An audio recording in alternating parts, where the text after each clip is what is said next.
Hey everybody and welcome back. Today we're going to talk about Principle 6. People buy on emotion. Now a lot of times we spend so much time as a salesperson trying to explain it to them, make sure they understand. But there's something you need to understand. And that's that people don't buy off of what they think. They buy off of what they feel. Let's take a look at why people buy. Okay. Now, you need to understand a bit more of why people buy, what their buying motives are. We talked before about how people do a cost-benefit analysis when they make a decision. They take a look at the costs and they take a look at the benefits. But if that's all it took, if all it took was laying out here's the costs and here's the benefits, and you did twice as many benefits as costs, well, then you could just show them a diagram and they'd buy. You just put a diagram in front of them and say, look, here's all the costs, here's all the benefits. Let's set you up. And that's all it would take. But as anyone who spent any time doing sales knows, that is not true.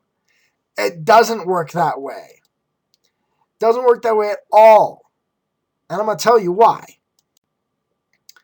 You got to understand what it is you're asking of a customer when you ask them to buy. Okay? You're not just asking for money. Okay? What do you ask your customer to give up in exchange for your product? Now, generally, it's money. It's going to cost you this much money. But what does that money represent to them? People have a lot of emotional connections to their money. Money represents a lot of different things to a lot of different people. So to help you understand this principle, I want you to first understand what money means to you. So here's a form for you to fill out. Okay? You really want to get in depth about how you feel about money, what your preconceptions are emotionally about it. Take this form, fill it out a couple of times, maybe once a day for a week. And it'll tell you what money means to you. And you're going to discover you have a lot of emotional ideas, very strong opinions about how people should use their money, what things money should be spent on, what money means to you, what having money means to you, what not having money means to you. Because all of those states have an emotional attachment. They have an emotional reaction to that money. So we all attach additional meanings to our money. And we have very strong ideas about how that money should be used. So every time you ask someone to buy, you have to overcome all of those emotions. If your product does not fit into their world of how people should spend their money, you've got to overcome that emotion. If they're scared about not having money, then they're not going to want to spend any money because that is then them losing money. So they're not going to want to buy for that. And it's all emotional reasons that have to do with that experience of handing you the money. Do you notice how people like to use cards now rather than cash? Why? Because handing cash has a higher emotional reaction than swiping a card because you don't actually see the numbers. And then swiping a card has more of an emotional reaction than doing it with this little app on my phone. You just click, or this little swipe that I do. They're making it easier and easier for us to make that, to purchase, because they know every time you've got to hand over money, there is an emotional response to it. So let's take a look for a moment at the emotional costs that go along with making a purchase. So along with the financial costs and the opportunity cost, which is what you could do with the money if you didn't buy, we talked about that before with Sally and John, to where the food they could buy, the places they could go, those were all opportunity costs. There is an emotional cost that goes along with it. People fear change because the results of that change are unknown. Every time you buy a new car, a house, a computer, or a couch, you change one aspect of your life. One aspect of your life will never be the same again. You buy a new car, that's going to completely change the way that you travel. It could make it easier, it could make it worse. You buy a new house, completely changes your life.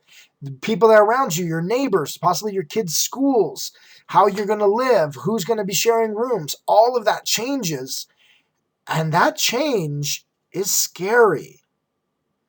Those aspects will never be the same. Now, what makes it so scary is the stories that we tell. Because the thing is, every emotion is attached to a story. Most of the time, our emotional hesitancy to buy comes from these stories. So let's do a story, negative story of if I buy. If I buy, then I won't have that money anymore. And what if something comes up and I need that money? What if I get into a car accident? What if some expense comes up that I wasn't expecting and now I can't buy it? I can't pay for it. And what if I buy it and I don't like it? Then I will have lost that money and got nothing out of it. Now that sounds kind of extreme, but I have had a customer tell me that exact story, almost word for word. When I asked him, I asked him the question of, hey, so should we get you set up with this today? And they said no. And I said, why not? Well, and they said, well, that's a lot of money, and I need that because what if something comes up and I need that money? What if I get in a car accident? They actually said this to me. This was the story they had in their minds. They were afraid to hand over that money because of the story that their life was going to fall apart and it would all be okay if only they had that money back from this one purchase. I know, bit on the extreme side, but it's exactly what we do because this is an emotional thing. This isn't a logical thing. This is an emotional, which means it's bigger and generally larger than life. It's like a teenage girl with a crush. They're going to love each other forever and live in a castle because of how emotional they are about it. That's how scared people get about change that can occur from making a purchase. So that's their story if they do buy. But they also have a story if they don't buy, just like the costs and benefits we talked about before. The costs of buying versus the costs of not buying.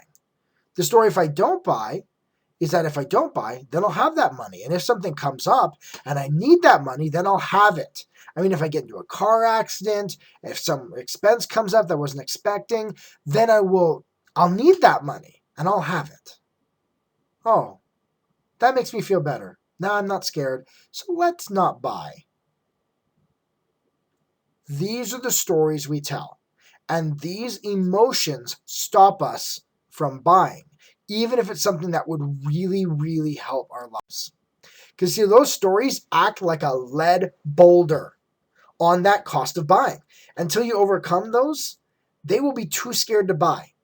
Because imagine I've got over here the cost of buying and I've got this huge boulder of fear stories.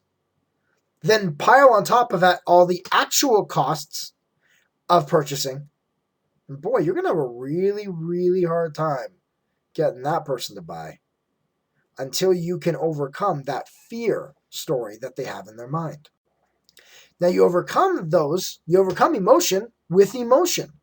And the only way to overcome the fear is with a bigger hope. You've got to have a bigger hope of what this will do for them in the future than their fear of losing that money, of not having that, of trying something new. Okay? So you got to give them a new story. They've got a story of fear. You've got to give them a new story of hope.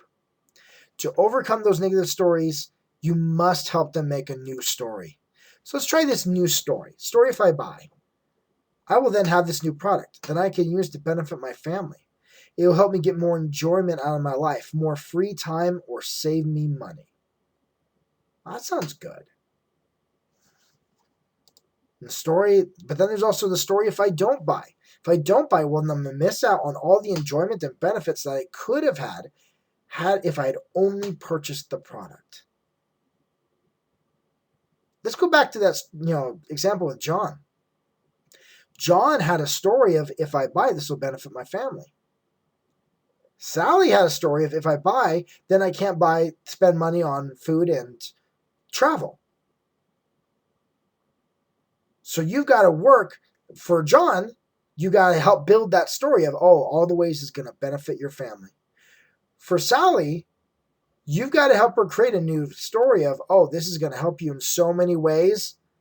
This is going to help you in so many ways that you know what? You're not even going to care about that vacation you can't take because you know what? You're going to have such an amazing time with this new product. And here's how it's going to change your life. And here's how it's going to make everything better. There's the story that is told a lot of time. I don't know if you ever heard this idea, but the sports car. You're selling the sports car to a guy. And you tell this guy, now this is a bad example, this is an example of what not to do because he's lying, but it does illustrate the point. He's selling the sports car to the guy, and he tells the guy, oh, if you buy this, it's going to change everything. Okay, you're going to be riding down the street in this beautiful new sports car convertible with the back, with the top down. You're going to feel young. You're going to feel vibrant. Girls are going to start, they're going to start looking over at you and be like, who's that guy in that amazing sports car? Do you see this story that they create? It is horrible. It is misogynistic, but it really, really works. It really works. It will get guys to buy sports cars all the time. And it all comes from the story they make. Now, you don't have to be dishonest unless you don't actually believe in your product. If you haven't done principle number 2 and built up that benefit analysis, then you might find yourself lying. But because you've done that, you know all the benefits, you've got a long list of things that you can use to build an amazing story of how this product will change their life forever in all these positive ways. And as you help them believe that story, they then are going to get excited about buying instead of scared of buying. And that's what you need. You need to get them to start hoping instead of fearing. And that's the point when people start buying. So this is what I call as emotional selling. It is selling to their emotions more than to their brain, because you got to cover both bases. People buy on emotion, but then they'll keep it and feel good about their purchase based off of the logic and the cost-benefit analysis. Okay? So selling to someone's emotions is all about who can create the best story. If their story is more vivid and more real to them, then they won't buy. If you can create an amazing story, then they will buy. In order to create a new story, you've got to practice principle 2 and believe in how your product can benefit that customer. Know all the benefits and believe in them. I talked previously about becoming pretty much a product evangelist. When you believe so strongly in this, then you'll control the frame, as we talked about in principle number 3. You'll control the frame. Your belief will be stronger than their doubt and fear. And then they'll believe your story. And then they'll get excited about your story. And then they'll want to buy your product. Do you believe your story or do you believe theirs? It's frame control. Whose story wins? But you've got to make sure you win the frame on this emotional level. Not just on the logic side, but on this emotional level. Because that is so much bigger than the logic side, is how they feel about the product. People have often said, people won't care as much about what you say as how you made them feel. Well, they won't remember the features or most of the benefits of your product, but they will remember that it made them feel excited about tomorrow. And that's why they will buy. So practice creating these stories. Click on the link below and follow it. Follow the directions. I've got a couple different products here that you could be selling. And I want you to go and I want you to create a story. Go through, you do what we did in the principle 2, figure out some benefits for that product, and then create a story that puts the customer in that story of how those benefits are going to work in their own life. Make it an active part for them. Not just a list of benefits, but a story of benefits. So go fill that out, practice it. Because the better you get at being able to create these positive, amazing stories when they can just see themselves there, see themselves using the product, man, when they can do that, you're going to have a lot of success. Help them create their own story. Now, I talked just a minute ago about doing that practice, and you got to put them in it. Well, to truly master emotional selling, you need to practice multiple principles we've already addressed. Principle 2, believe and know your product. Principle 4, use open-ended questions, okay, to know what benefits will mean the most to them. principle 5 of sell what's important to them. And then you also need to practice principle 12, which we'll get to later, which is people will believe themselves before you. We're going to cover that later. And in that section, I'm going to talk with you about how to not only create a story, not to create a story for them, but how to use your open-ended questions to help them create the story for themselves. So they're experiencing it, they're creating it, it's their story, not yours. And oh man, when you can do that, when you can get them to create the story themselves,